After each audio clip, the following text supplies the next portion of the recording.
Hey, hey, hey! Selamat bergabung kembali di channel BB69.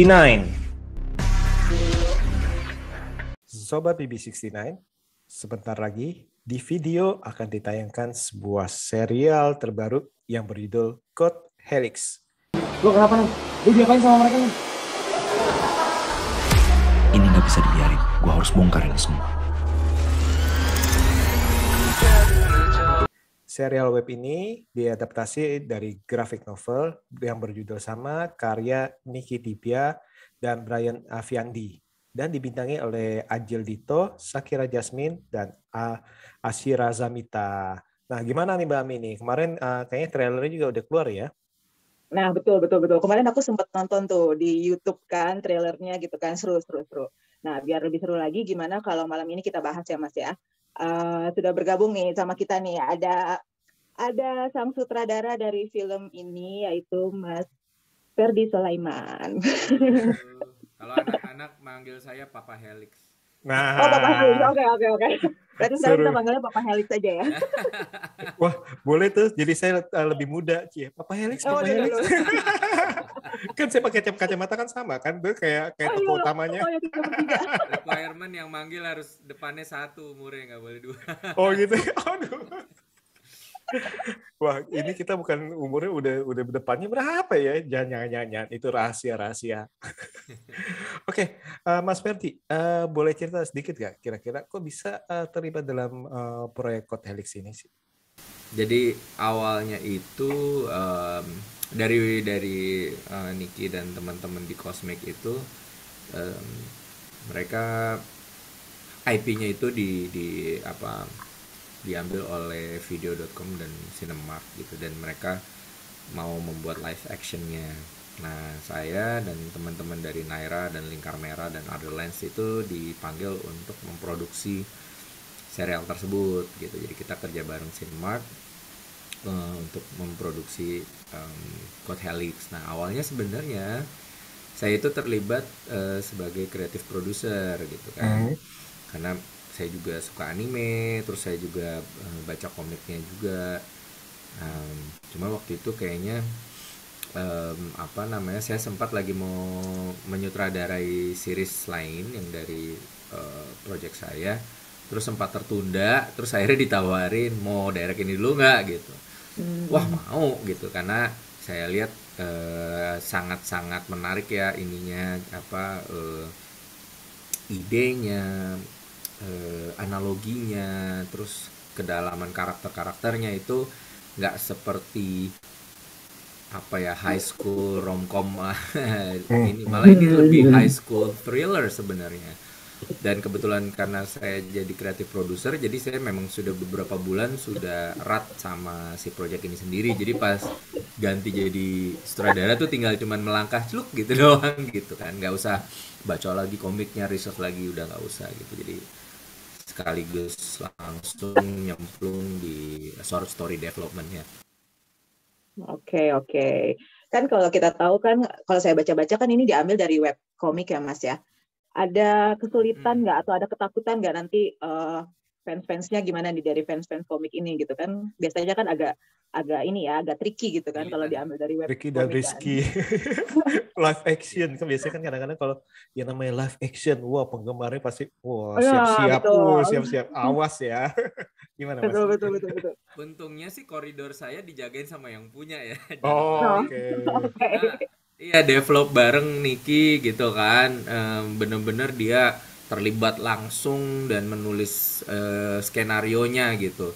Jadi apapun yang kita come up di meja brainstorming itu penciptanya terlibat gitu kan. Ada Faza, ada Niki, ada teman-teman dari Cosmic. Jadi saya juga kalaupun misalnya ada ide yang tidak sesuai, mereka pasti udah langsung menyuarakan di saat kita story summit gitu.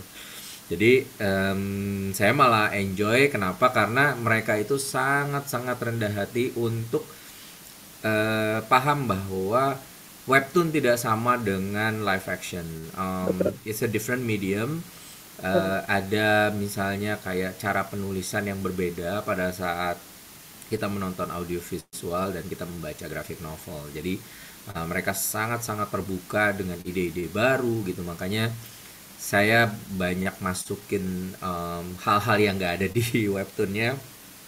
Mereka juga untuk menjaga keutuhan karakter development itu kita bener-bener go to the character structure gitu. Ini objektif karakternya siapa namanya, si Rendra, Nanda, Shanti, Alex, yang diperankan oleh Dito Darmawan, itu harus punya tujuan besar di ujungnya mereka mau apa, sehingga penonton bisa terikat di karakter yang mereka relate. Setelah itu mereka bisa ngikutin gitu. Jadi nanti ada, ya tetap ada standar ya, cinta segitiganya tetap harus ada meskipun ini thriller. Jadi nanti ada tim Rendra sama tim Alex. Berarti kalau dari segi ceritanya sendiri tuh berarti tambah kurang lah ya dari yang aslinya di web komiknya itu ya gitu ya.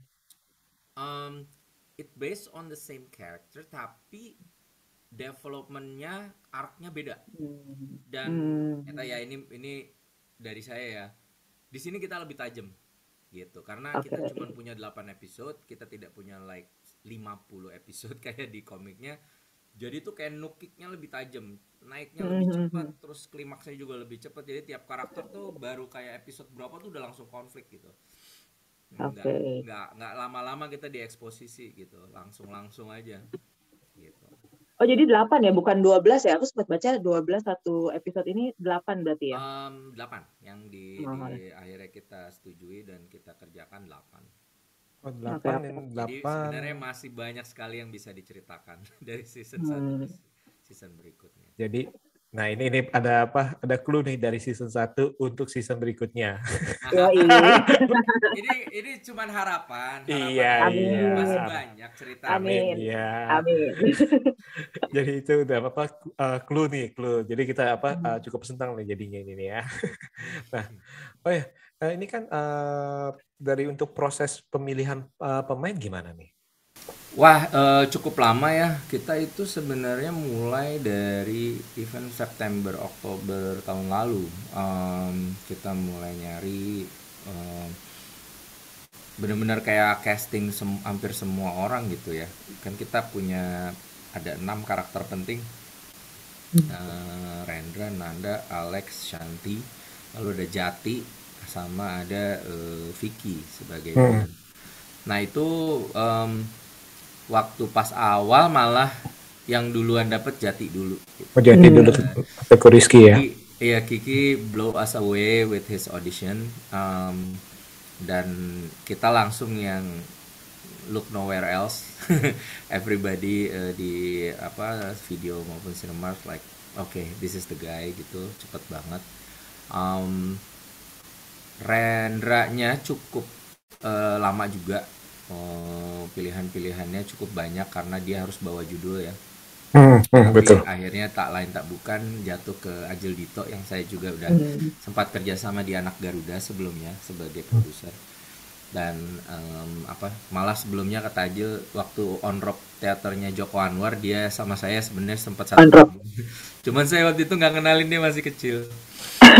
Ya, jadi kayak berarti banget dia sama saya tuh udah 3 project bareng sebenarnya. Gitu. Terus untuk Shantinya juga ada beberapa kandidat kuat, dan akhirnya Ashira blow us away with her acting abilities, dan like really fokus banget dia sama karakter di sini. Dia suka banget sama karakter Shanti. Nah yang cukup terakhir, sebelumnya karakter Vicky itu sempat copot pasang tuh gitu, karena kita mau Vicky-nya seperti apa gitu. Apa kita mau plek-plek komik atau kita memang mencari ensemble yang pas untuk orang-orang yang lain yang sudah di lock gitu. Dan akhirnya Julian Jacobs itu audition tape-nya niat banget, dia bener-bener melakukannya tuh kayak di set sesuai dari skripnya gitu, dibantuin sama asistennya dan manajernya gitu. Seru banget ngelihatnya. Saya udah lihat dari situ aja yang wah nih anak jatuh cinta. Iya gitu kan, proaktif dan ini, dan memang benar begitu udah syuting tuh always come up with new ideas dan selalu bawa sesuatu ke set gitu. Nah, Nanda adalah termasuk yang paling sulit untuk di lock karena karakternya itu kalau baca di webtoonnya tuh karakternya itu sangat-sangat karikatural dan sangat-sangat like over the top gitu Komikal. aja. Gitu kan. Komikal. Untuk nyari seseorang yang memang honest seperti itu nggak gampang, dan apa namanya, tanpa jadi terlihat dipaksakan gitu ya. Cicilan dan segala macam gitu. Dan waktu itu sampai kita mengadakan screen test bareng Ajil Dito gitu, karena yang at the end of the day apa namanya, Ketemunya harus sama karakter. dibarengin sama Ajilnya nih gitu kan, chemistry-nya gitu. Dan Shakira waktu itu saya baru pertama kali kerja sama dia. Itu ada satu exercise yang saya lakukan ke teman-teman yang screen test waktu itu adalah saya kasih 22 questions about the character. Terus mereka harus mengenalkan diri, memperkenalkan diri sebagai karakter dengan jawaban 22 pertanyaan itu. Nah, itu tiba-tiba like Nanda is transforming right before our eyes gitu. Dia langsung jadi gitu Nandanya. Itu yang saya sama produser saya Nadine waktu itu cuma lihat-lihatan. Kayaknya kita udah dapet Nandanya. Kayak udah kayak gitu. She speak Korean fluently gitu, yang Langsung suka klik ya. juga gitu kan, kita cari yang kayak gitu. Nah, terus karakter Alex juga menarik karena Alex di komiknya tuh memang diciptakan vanilla banget gitu ya, plain, almost terlupakan gitu. So kita harus nyari seseorang yang nggak menonjol gitu. Kalau kita nyari seseorang yang terlalu menonjol, nggak jadi Alexnya gitu kan. Nah, kebetulan saya di kelas acting saya waktu itu Dito Darmawan pernah ngambil, dan saya lihat wah ini anak potensi banget, dan belum ada yang tahu nih gitu, padahal dia main beberapa series bagus gitu kan kemampuannya, dan sangat honest, sangat pure gitu, masih ini banget gitu. Ya udah saya present, langsung semua suka gitu karena dapat Alexnya gitu, dia nggak overwhelming, dia nggak take your focus out of yang lain, tapi sesuai porsi. Nanti kalau kalian lihat 4 orang ini tuh kayak mereka kayak sahabatan bener ya, maksudnya hierarkinya Saling isi jadi ya. gitu. Dan itu terjadi di apa namanya, di real life-nya pada saat kita lagi syuting atau nggak syuting, itu mereka hangout bareng dan jadi deket banget. Itu kurang lebih syutingnya berapa lama tuh, Mas? Jadi kira-kira kita prosesnya deh dari reading semua. Kalau reading itu saya cuma punya 2 minggu ya, 2 minggu lebih lah. Oke. 2 minggu. Waktu itu kan lagi pandemi ya. Jadi workshop offline itu agak-agak sulit. Cuman saya karena disuruh acting coachin juga, ya sudah lah ya gitu kan. Saya ketemuin mereka 2 minggu, 10 kali pertemuan apa gitu.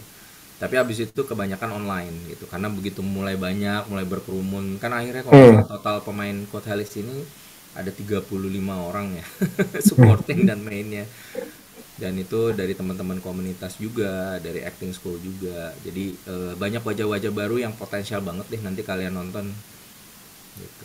Oke. Habis sebulan lebih lah kita syuting, 35 hari bersama. Oke, 35 hari jadi Iya. cukup. 15 hari pertama aja udah pada nangis-nangis, aduh tinggal 2 minggu lagi.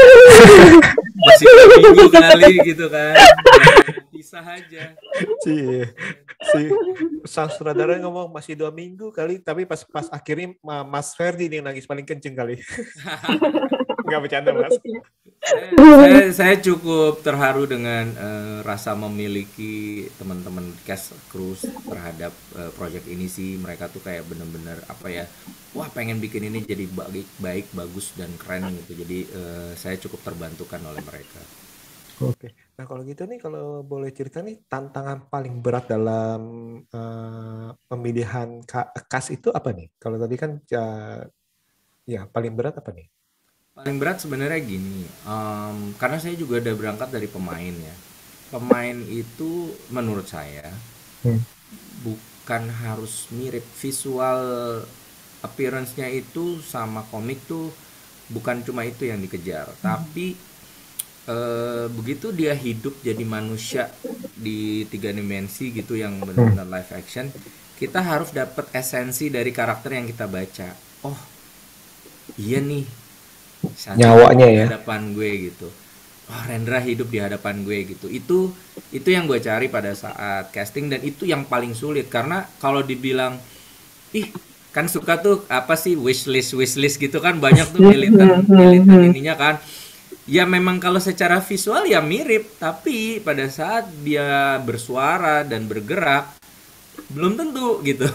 Belum tentu kita dapat itunya, dan itu diakui juga sama teman-teman apa namanya, kan saya selalu konsultasi sama Web Cosmic ya karena mereka pemilik IP-nya gitu. Gimana menurut lo gitu.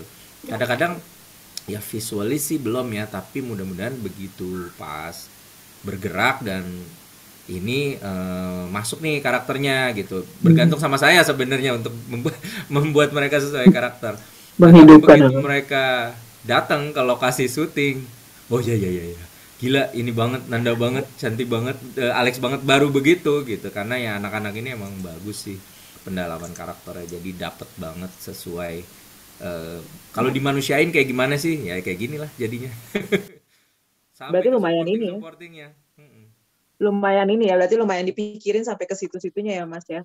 Biar lebih hidup gitu kan karakternya ya. Nah itu dia tuh, tanggung jawabnya besar, resikonya tinggi. Fanatik lu pembaca, kalau Helix tuh fanatik semuanya. Betul. Pembaca itu emang webpad tuh webcomic tuh emang rata-rata fanatik gitu kan, karena mereka emang suka dan menantikan gitu tiap episodenya gitu. Nah, kalau kita lihat nih dari pemain utama kan rata-rata penyanyi ya Mas ya. Iya. Dan aktris-aktris muda gitu. Ada yang seru gak tuh pengalamannya tuh bersama mereka tuh selama syuting? Ada dong. Jadi kalian ngeh nggak sih ada scoring di trailer yang sangat familiar di kuping? Jadi langsung kita mikir.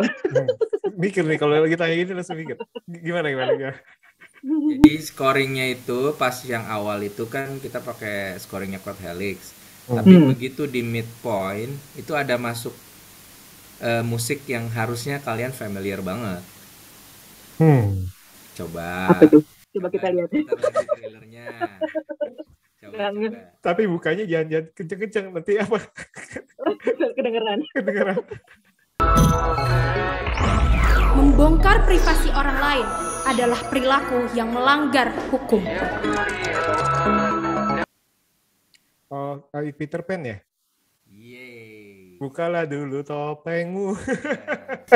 Yes. Tapi kita remix supaya jadi something new, fresh buat anak muda. Dan kebetulan karena cast saya semuanya penyanyi, jadi waktu itu saya cuma bercita-cita sih, saya mau remix lagu Topeng. Karena apa? Karena memang tema besar dari Code Helix itu kan unmasking ya, membuka topeng orang-orang munafik gitu kan. Wah keren banget nih, itu cita-cita anak kosmiknya juga penciptanya gitu kan, Niki dan yang kawan-kawan. Seru banget kali ya kalau kita punya scoring lagu Topeng gitu. Terus ya kita ajuin, kebetulan Cinemark punya hubungan baik dengan Musika, Shakira Jasmine actually di Musika gitu kan, dikenal baik sama Noah dan sebagainya. Dapat lagunya. Terus saya langsung bercita-cita lebih tinggi. Keren kali ya kalau dinyanyiin sama 4 orang. Kan ada Jildito penyanyi, Kiki Cowboy Junior penyanyi, satu dari Super Seven, satu dari Cowboy Junior, ada Ashira penyanyi, Shakira juga penyanyi. Iya. Ya udah akhirnya dapatlah lagu Topeng yang di remix sesuai dengan Helix genre dan dinyanyikan oleh 4 orang tersebut.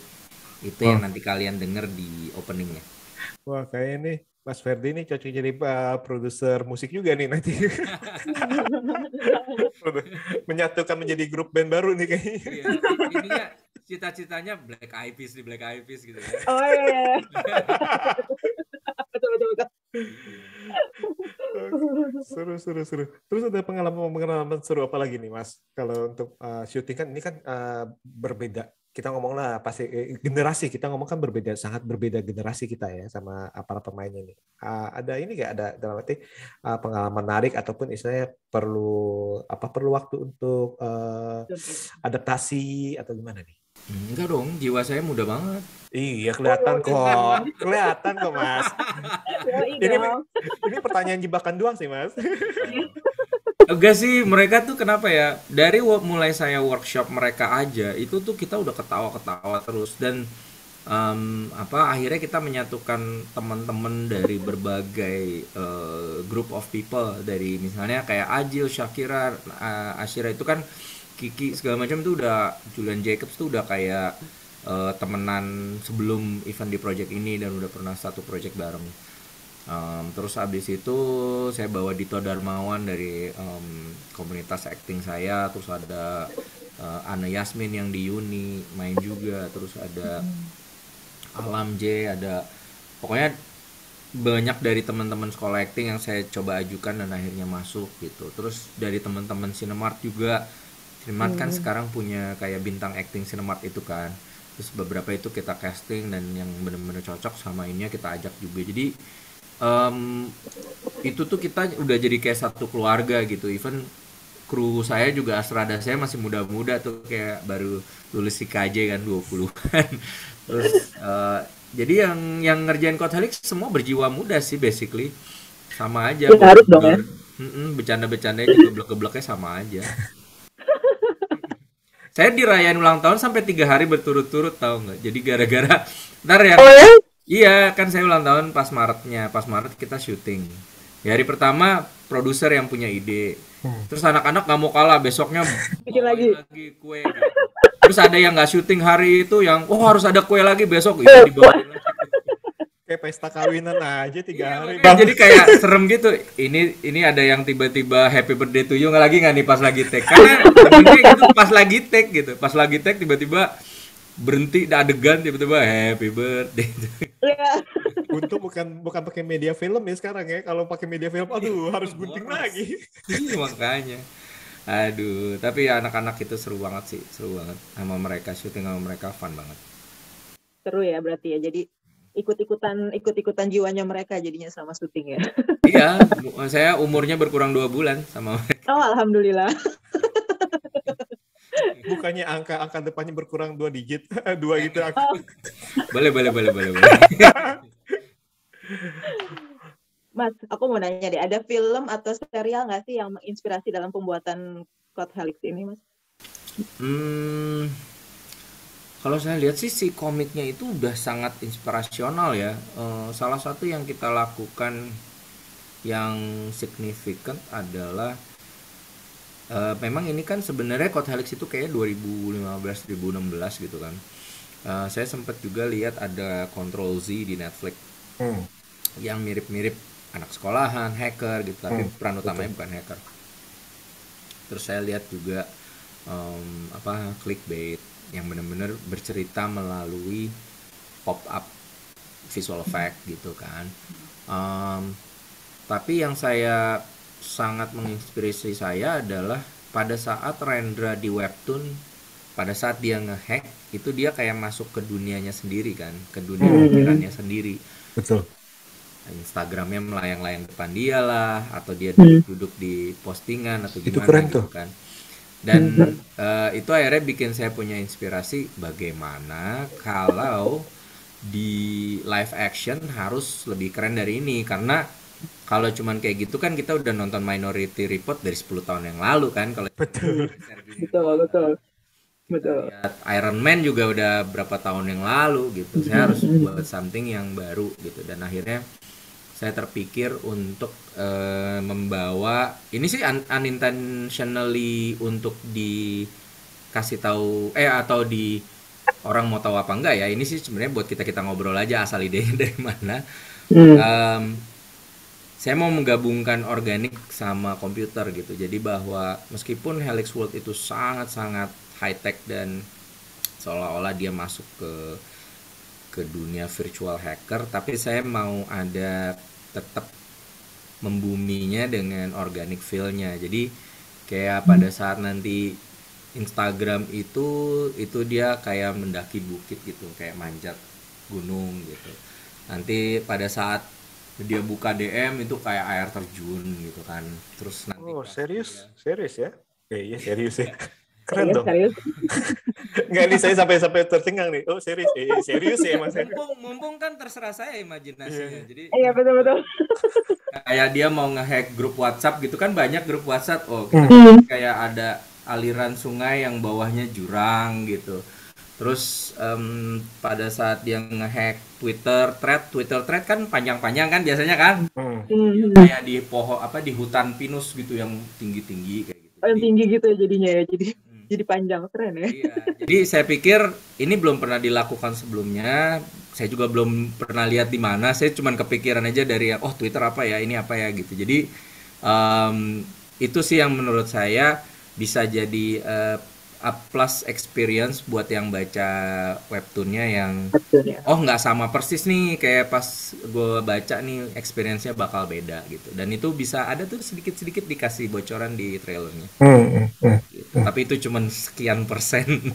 Dikit banget yang tadi itu sampai saya bilang, serius? Itu nggak ada tuh ya. Kan biar penyisirin. Iya dong, harus nonton sampai habis loh. Betul, biar penyisirin. Kalau kayak gitu tuh post pro-nya itu lumayan ribet kayak ya?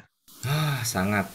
Karena gini ya, kalau perbandingan saya juga sempat produser gitu kan, bikin film sekarang nih, tayang tuh masih tahun depan, benar nggak? Kalau kita syuting film durasi 2 jam atau 90 menit, itu antara syuting, persiapan syuting sama post production sama tayang itu biasanya ada waktu masih setahun. Nah ini 8 episode 45 menit itu aja udah lebih dari materi 6 jam ya. Betul, 90 kali 4 betul. Ya kan, 90 kali 4. Saya baru kelar syutingnya awal April, Juni ini udah tayang gitu. Ini ngebut dong ya? Iya, makanya itu kan cuman ada Mei, Juni doang. Kebayang kan? Belum kepotong libur ya. Nah, itu dia maksudnya kepotong lebaran dan segala macam. Dan memang ya bukan saya bunuh diri dengan treatmentnya ya gitu. Memang Code Helix itu full special effect, dari 45 menit itu 80% itu tercover oleh visual effect gitu. Jadi mau nggak mau ya post pro-nya gila-gilaan sih, emang kita harus genjot banget gitu. Itu dilakukan di dalam negeri pasti ya. Ya sama sama orang kita ya. Ya, jadi kalau untuk VFX yang Helix World, jadi kita punya 2 tim yang berbeda. Teman-teman Cinemart itu mengerjakan yang pop up-nya gitu, jadi gabungan antara ada teman-teman dari Subtube sama dari Cinemart itu mengerjakan untuk yang pop up VFX yang storytelling-nya melalui pop up gitu. Terus kalau yang untuk khusus Helix World-nya kita kerjasama sama Kebon Studio yang dari Jogja. Nah mereka sudah biasa banget PH ini untuk mengerjakan visual effect yang keren-keren. Jadi waktu itu saya minta khusus untuk Helix World-nya mereka yang bikin gitu. Berarti lumayan dong ya cost produksinya ya? Iya, kalau misalnya nggak dipecah gitu nggak selesai, soalnya kan harus bagi-bagi tugas gitu, dan ya mau nggak mau ada cost ekstra lah gitu kan. Mantap. Jadi sebenarnya nih dari Code Helix ini apa sih Mas yang pengen diangkat gitu dan pengen disampaikan gitu kepada penonton? Argumen saya adalah gini, sebenarnya ini juga menjadi argumen untuk Rendra dan kawan-kawan ya. Kita itu sekarang hidup penuh topeng, apalagi dengan sosial media. Itu kesannya kita bisa membuat topeng digital kita mau dilihat orang seperti apa, impressions apa yang kita mau orang kenal tentang kita gitu. Dan bukan cuma akhirnya di digital, pada saat kita di sekolah, di rumah atau di tempat kerja, kita seolah-olah harus mengenakan topeng itu supaya orang percaya bahwa itu topengnya real. Argumennya adalah, apakah memang sekarang ini kita hidup perlu topeng? atau sebenarnya kita harus melepaskan topeng itu gitu. Jadi mana yang benar gitu. Kalau dari Rendra, karena dia hidup dari keluarga yang semuanya pakai topeng, dia mau buka semua orang topengnya. Sehingga nanti konfliknya adalah bagaimana dengan topeng dia sendiri atau topeng orang yang dia sayang. Pada saat dia buka, kalau dia nggak suka, maka dia akan berubah sama orang itu. Terus kalau dari Shanti yang orang perlu topeng, it's our own privacy, itu hak kita untuk punya topeng. Kalau dari si Jati, orang justru menarik karena punya topeng. Topengnya itu yang harus diliput gitu kan. Kalau dari si Nanda, topeng itu adalah salah satu cara untuk bisa punya kepercayaan diri, atau dia bisa jadi seseorang yang lebih percaya diri daripada orang aslinya. Kalau biar bisa diterima. Alex malah orang yang nggak punya topeng, yang orangnya mau di mana aja dia tetap begitu gitu. Jadi satu-satunya yang nggak usah dibuka gitu, karena emang udah seperti itu gitu. Dan kalau yang baca komiknya sempat nanya sama Niki dan teman-teman, SMA Bintang Perubahan itu bisa diibaratkan negara gitu kan, dimana DKS itu polisi gitu kan, Dewan Keamanan, Jati si konten kreator yang selalu meliput itu kayak media, terus ketua-ketua OSIS itu pada saat debat itu kayak capres gitu. Terus Rendra sebagai vigilante yang mau menumpas dalam tanda kutip kejahatan tapi dengan melanggar peraturan gitu kan. Jadi ini sih seru banget ya, saya bilang ini IP Indonesia kok bisa sekeren ini. Iya. Jadi ya fun banget lah untuk dikerjakan, karena pasti nanti jalan cerita dan karakternya akan beda dengan series lain. Benar. Nah ini saya ada satu kata yang cukup menarik nih, yakni topeng nih, Mas Ferdi nih. Nah ini nanya pendapat Mas Ferdi nih mengenai topeng dengan personal branding. Gimana nih hubungannya? Kalau Mas untuk saat ini kan orang-orang kan personal branding itu sangat penting, kita membangun dari media sosial segala macam. Nah ini kalau dari Mas Ferdi sendiri ini memandang itu gimana? Sebenarnya ya, kalau lihat dari pengalaman yang sudah terjadi, pada saat orang itu true to herself or himself dan itu menjadi brand, hidupnya akan lebih nyaman karena dia tidak harus jadi orang lain. Pada saat dia for the sake of her or his brand, dia jadi orang lain, nanti satu saat dia akan jenuh. Betul. Dan dia akhirnya akan ketahuan lah misalnya atau terkuak topeng aslinya. Jadi mungkin pilihlah brand yang paling dekat dengan who you are supaya nggak jadi dilema nanti di kemudian hari. Betul sih, kalau kita lihat nih paling gampang di grup musik, boy band atau girl band, pasti kan ada si liar, si manis, si sporty, kan berarti itu ya Mas ya. Kalau angkatan 90 ya, kita kan seangkatan ya Mas. Toto sekarang si sporty udah nggak sporty lagi badannya kan? Nah itu. Jadi buat apa dong branding? Iya, kan jadi beban malah. Atau yang pas waktu itu masuk ke salah satu klub terus pas udah menjelang dewasa jadi rebel harus merubah image yang sebenarnya itu bukan image-nya dia. Iya, itu sering banget terjadi di bintang-bintang muda tuh. Menarik nih. Oke, nah Mas, kira-kira dalam jangka waktu dekat nih ada proyek apa lagi nih setelah Kota Helix nih? Nah, kalau yang sudah boleh dibicarakan sih. Kalau begitu banyak nih. Kalau sudah boleh yang dibicarakan, jadi yang lainnya ini nih, yang ini nih kita nih masih banyak nih, tapi nanti. Oke, kalau yang udah preskon aja ya. Iya. Jadi saya nggak salah kan? Nggak salah, nanti kena ini lagi SP kita. Iya, kalau yang directing ada Sky Full of Star, aka Referendum 99, itu saya lagi direct. Ini saya lagi kerjakan juga di Bali. Kita tinggal 5 hari lagi. Diperankan oleh Jordi Pranata sama Adis Tizara. ada Om Tio juga di situ, ada Om Willem Beavers, ada Widi, ada rame lah pokoknya, ada Tanta Ginting, Adul dan kawan-kawan. Wow. Terus kalau untuk serial saya lagi baru tayang tuh Angel di Vision Plus, tapi itu sebagai pemain nggak directing. Terus kemarin sih baru aja join satu produksi judulnya Anak Penangkap Hantu, dari bukunya Asma Nadia, kayak novel, isi grafik novel atau novel, disutradarai sama Jose Purnomo. Nah itu baru mau syuting tanggal 6, saya kebagiannya pertengahan Juni nanti baru syuting. Wah, lumayan ya. Lumayan juga ya.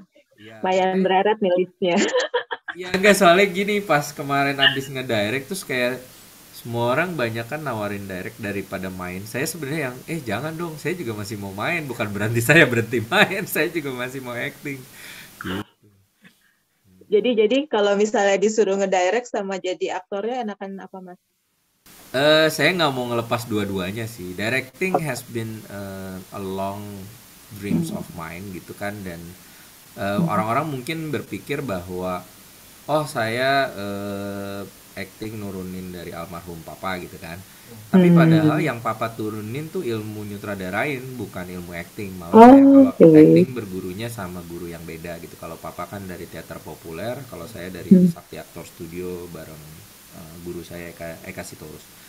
Tapi kalau directing guru sutradara saya itu almarhum papa. Dari awal dia udah cemplungin saya, bikin company profile Auto 2000 lah, bikin ini, bikin itu. Jadi emang udah udah diarahkan ke sana tuh sejak awal gitu. Karena papa kan awalnya juga berawal dari sutradara kan.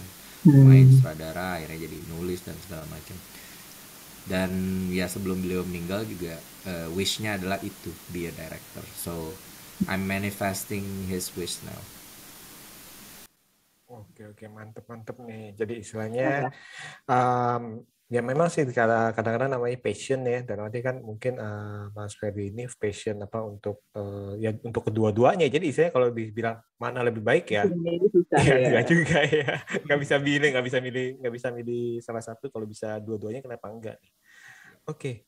Nah kalau gitu nih sebelum kita tutup nih Mas, kira-kira nih apa pesan Mas Ferdi ini untuk para penonton serial ini? Oke,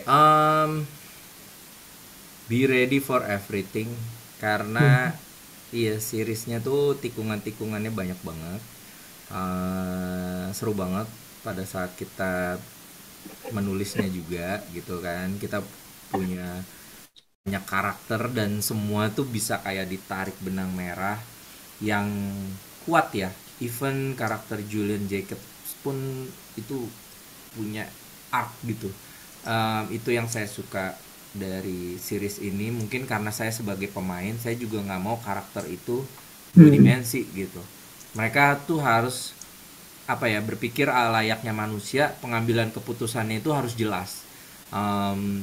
Saya nggak mau karakter-karakter yang cuma jadi wayangnya sutradara atau wayangnya penulis yang disuruh ngomong A, disuruh ngomong B. Saya mau si karakter tuh harus making decisions terhadap masalah tuh bisa make sense gitu.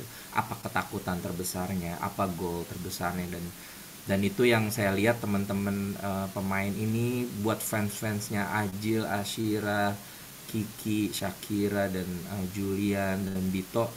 Kalian akan puas banget ngelihat performance mereka yang effortless. Saya tuh ngeliat mereka tuh effortless banget, main tuh nggak kayak kerja, bener-bener kayak hangout gitu. Jadi, kayak hari-hari gitu ya. Iya, kayak mereka karakternya tuh udah masuk ke mereka, terus mereka tinggal mainin gitu. Jadi nggak kayak yang gue mau acting gitu. Bener-bener like, waduh, beneran ini deh, enak banget deh. Natural. Yeah. Oke. Jadi bisa dinikmati oleh siapa aja dong ya, nggak cuma yang pembaca komiknya dong harusnya ya. Dan bukan hanya yang suka. Soalnya saya belum baca komiknya. Nah, maksudnya nggak perlu baca. Satu, nggak usah harus membaca dulu. Kedua, nggak harus yang suka teki-teki hacker-hacker gitu. Karena kita cerita manusianya, bukan hackingnya. Makanya dari pesannya dari Niki dan yang lain-lain juga, ini bukan tentang hacking ya. Ini tentang bagaimana remaja zaman sekarang itu bersosialisasi dengan topeng-topeng mereka itu akhirnya gimana gitu. Kebetulan salah satunya jago hacking gitu aja sih. Jadi ini buat semua penggemar, jangan takut bahwa oh gue nggak ngerti, gue gaptek, nggak masalah, ntar nangis juga, ketawa juga nonton ini. Jadi mulai tanggal berapa, Mas? 15 Juni ya. 15 Juni kita mulai tayang episode 1, 2, 3. Dan itu semua cliffhanger-nya menggiurkan. Jadi Wah, ini kayak film seri zaman dulu nih, tipe jeng ya aku bersambung. Iya. Gitu. Oke, ini menarik nih, apalagi tadi itu Mas Ferdi itu udah kasih tahu nih, wah seolah-olah memanjat-manjat pohon, seolah ada aliran-aliran. Jujur dalam arti bikin saya penisiran nih. dalam arti selain kalau kita lihat kan, wah ini kan juga kan mungkin kan tadi itu membuka ada istilah misteri thriller ya, benar ya. Terus habis itu apalagi kan berhubungan dengan remaja dan istilah permasalahan-permasalahan yang pasti ada yang kekinian, kita ngomong ya, yang kekinian nih dalam arti. Dan itu menurut saya sih cukup keren dan dikemasnya ini, justru ini saya takjub sih, sampai saya bilang serius nah itu karena saya takjub sih dalam arti dari trailernya pun kita udah mikir, wah ini mau dibawa ke fantasi apa nih, dalam arti fantasi liar apa nih seorang Mas Ferdi.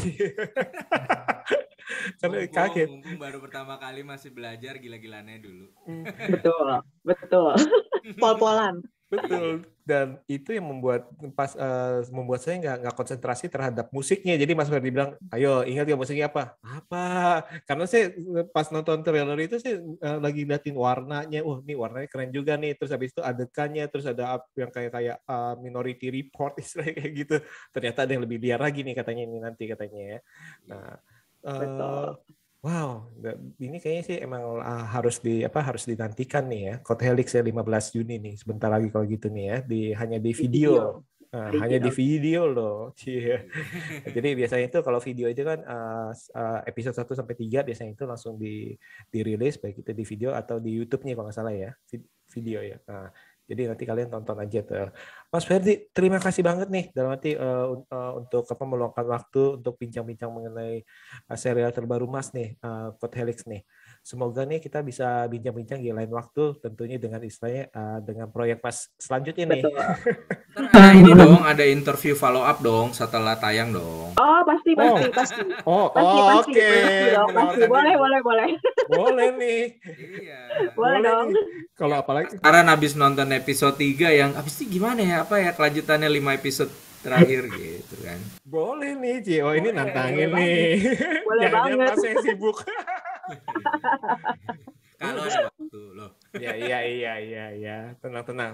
Tapi ini benar-benar bikin penasaran sih, apalagi ini, waduh, kalau udah dia bilang hati-hati cliffhanger-nya. Waduh, siap-siap untuk sakau. Iya, kalau serial tuh ngeselinnya gitu ya, giliran udah lagi seru, ya udah oke, sabar dulu. Untung nggak ada suara. Apakah akan terjadi seperti ini ataukah ini? Tunggu saja di minggu depan. Channel Sembet TV. Ya, betul. Kawan umur ya. Kawan umur. Saya nggak mau komen deh, nanti saya ketawa juga Mas. Saya ketawa aja deh. Nggak apa-apa, saya ketawanya nggak ngerti itu. Daripada saya komen nanti ketahuan nih. Oh ini digit ini nggak mungkin 1, nggak mungkin 2 nih, pasti lebih dari 3 nih. 4 ke atas. 4 ke atas. Saya nggak mau ngopen. Itu kalau kayak gitu, kalau dia ngomong 4 ke atas, saya belaga diem aja deh. Diam. Oke, Mas Ferdi, terima kasih banyak nih. Terima kasih banyak untuk meluangkan waktu dan terima kasih banyak untuk bincang-bincang yang cukup seru nih. Oke, para sobat TV69, jangan lupa untuk menonton Code Helix hanya di video ya. Jadi kalian tuh tonton, dan misalkan kalau yang ingin membaca graphic novelnya, silakan baca graphic novelnya. Bila yang tidak sempat membaca, nah itu nanti katanya Mas Ferdi ini tenang aja, masih bisa diikuti kok, seperti itu, dinikmati. Langsung nonton aja. 15 Juni ya. 15 Juni episode 1 sampai 3 biasanya sih seperti itu kalau video. Oke, sekali lagi thank you banget nih. Sampai jumpa di lain waktu. See you. Bye bye.